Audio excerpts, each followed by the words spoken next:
the thing as an artist is I look forward to is doing shows. Like I really want to go on tour. I really just want to like go stupid on the stages. Like it'd be an absolute blast. I feel like I'd be Hmm. great at performing. Like I've done one show and I feel like I did a great job.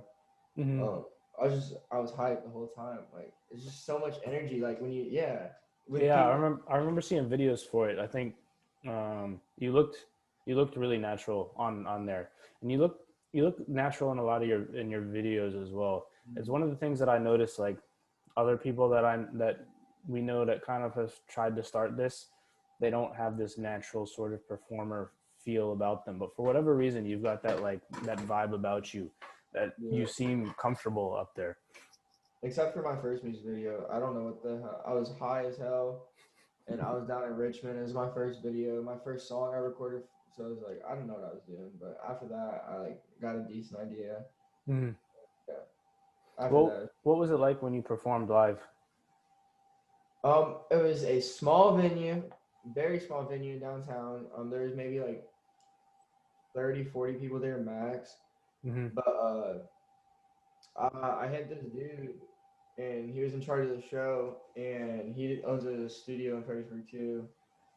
And he was like, "Yeah, I got you. I'll put you on the set." So I paid him like $30, and he put me on the set. And I get in there, I see where I'm at on the lineup, and he's got me second to last. And I was like, "Bro, like." And the show started at like 11 p.m. So I was like, "Bro, no one's gonna be here to watch me. There's like 10 other performers before me, and like no one's gonna be here to watch me." Hmm. He was like, "It is what it is." Like I think I put who I thought was best first. I was like, "All right, I see how this is." So he had a few of his artists go, and then he had some like I don't know who they were, but some like big like fat motherfuckers walked in there with some like the biggest chains I'd ever seen in person. Like, bruh, they were dripped out, and like they just came in and fucked shit up and walked out. Like they was there for 15 minutes, did their jump, like people went stupid, and then they took half the crowd with them. After that, there's like maybe like 60, 70 people there. And like by the time I got on, there's like 30, 40 people there. Hmm. Me and Nigel get up there because it was me and Nigel performed our songs that we did for the album. And Right. like I said, make them notice is one of my favorite songs to this day that I've ever made. And as soon as we started playing the beat and like people just everyone just started talking. No one was listening to us. Hmm. And the beat dropped and Nigel started going stupid. I started going stupid. And like I see everyone pull out their phones and like put Snapchat on like with their flashlights and shit. And they was going stupid. So like even though it was a small venue, like you can watch like the Travis Scott jump, like his first performance, like Hmm. it was like a small crowd. Well, our crowd was a little bit bigger there, but it's like the same type of vibe. Like everyone was like, going stupid to this. I was hype as hell. I was like, this is like the thing I look forward to. And Hmm. like one of the reasons like like whenever I get like down and like I don't feel inspired to make music, I'll watch Lil Skies his tour videos, and those are just like that's the lifestyle I want. Just go stupid on stage and then go like to the driving range with your friends or go like shoot around or go bowling and then you Hmm. do the same shit next night. Like Hmm. I feel like performing gotta be the most fun thing in front of a sold out crowd. I want to do it so badly. Yeah. I look forward to that day. It's gonna happen. Yeah. Well, hopefully quarantine lets up and you're able to go do that for If sure. not, I'll move away from here, dude. I can't. We can't. I can't keep living like this. Yeah. Did you have that moment of like when you saw nobody was paying attention and people were just like talking and not listening at all? Did you have that like that little moment of dread, like, oh geez, what if we bomb? Nah, I don't know why. I was just so hyped. Hmm. I was like, this shit's hot. Like with Make Them Notice, like I'm telling you, like that song's a good song. I was like, as soon as I hear it, because I knew like I'm not trying to like disrespect any artist, because like this stuff, like a lot of my songs at first were trash, but like the people before me, like I knew they weren't like their music wasn't up to mine and stuff like that. A lot of the artists were. I feel like I should have been one of the first on the lineup, and I was like, the people who are here, like they're staying for the people after me, so I know how they're gonna sound. I was like, we're about to rock this shit, Hmm. and yeah, that's why I'm hyped to perform. I feel like Yeah. that's how it's always gonna go. Yeah. Hmm. I guess you guys were running on adrenaline at that point, because I know if it Oh my was me, God, bro. I was shaking. I was sweating so, oh my God.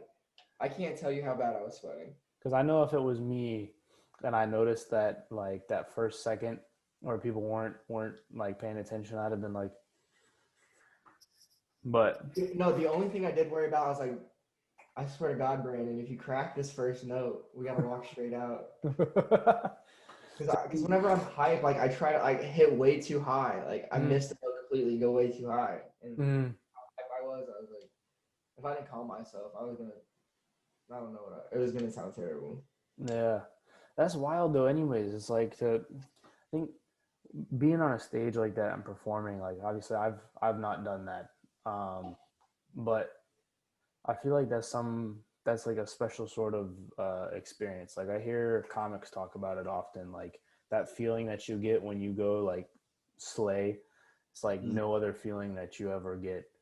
Yeah, that's the thing. I feel like we killed it, and I love it. And like ever since then, I was like, I'm not doing a show unless it's like in front of another like I got to keep getting bigger crowds. I can't settle for like another tiny show. Like I'm trying to do something stupid. Like I'd love Yeah, to open at the Fillmore. If I get to connect at the Fillmore, I'm definitely trying to open there. yeah. Is there some part of you that like I feel like paying your dues in terms of what venues you get, like as a new performer, you have to work your way up to kind of the bigger venues. Um, don't get me wrong. Like obviously, like it's a grind. Like because I've been at it for a few years, and like it's you definitely got to put the time in to get what you need out of it. Hmm.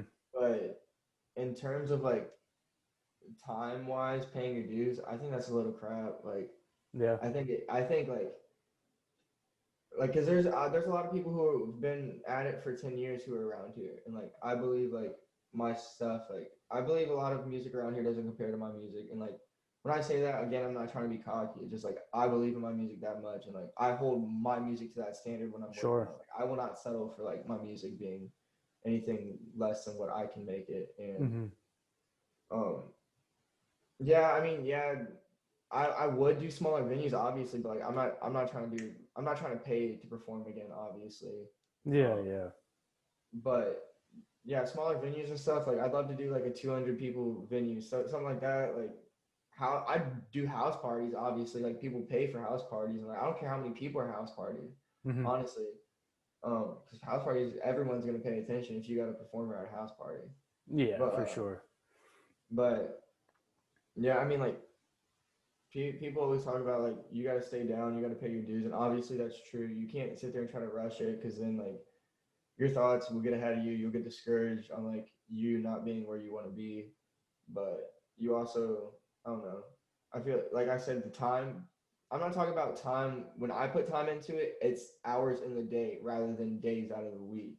So Yeah. like I'm grinding more than like people usually because people have to pay for studio. People there's a lot of people out here still paying for studio time. They've been at it for 40 years. Like Hmm. I'm living in my studio. I'm doing this every day.